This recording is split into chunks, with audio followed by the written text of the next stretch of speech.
offline retailers generally have been smart. Generally offline world లో how people make choices is ఒక 2 products పట్టుకుని వెళ్తారు, ఒక 2-3 షాపులకి వెళ్తారు. అన్న ఇక్కడ ఆయిల్ ఎంత, లేకపోతే పప్పు ఎంత, ఆయిల్ ఎంత పప్పు ఎంత, ఆయిల్ ఎంత పప్పు ఎంత. ఎవరైతే ఈ 2 products చాలా తక్కువ చెప్తున్నారో మొత్తం అన్ని కంపేర్ చేయరు వాళ్ళు. ఈ 2 products ఎవరైతే తక్కువ చెప్తున్నారో వీళ్ళు ఓకే అన్ని కూడా తక్కువ ఉంటాయి అనుకుని అక్కడికి వెళ్ళి ఆర్డర్ పెడతారు. ఇప్పుడు మీరు కూడా మీ స్విగ్గీ, ఇన్స్టామార్ట్ వాటిలో చూస్తే మీరు అన్ని products కంపేర్ చేయరు, మీరు 2-3 కంపేర్ చేస్తారు.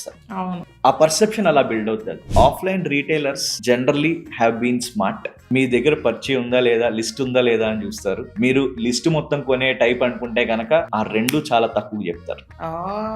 మీరు లిస్ట్ కొనే టైప్ కాదు, మీరు ఓన్లీ ఆ 2 products పట్టుకెళ్తే మీకు నార్మల్ రేట్ ఇస్తారు. అంటే మీకు బయట మీరు కిరాణా స్టోర్స్ అన్ని కొంచెం మంచిగా రీసెర్చ్ చేశారు కాబట్టి డైనమిక్ ప్రైసింగ్ ఉంటది అంటారు. అక్కడ మనిషి బట్టి కూడా ప్రైస్ చెప్పడం. అంటే సేమ్ స్టోర్ కి నేను వెళ్తే ఒక రేట్ వస్తుంది, మా మదర్ వెళ్తే ఒక రేట్ వస్తుంది.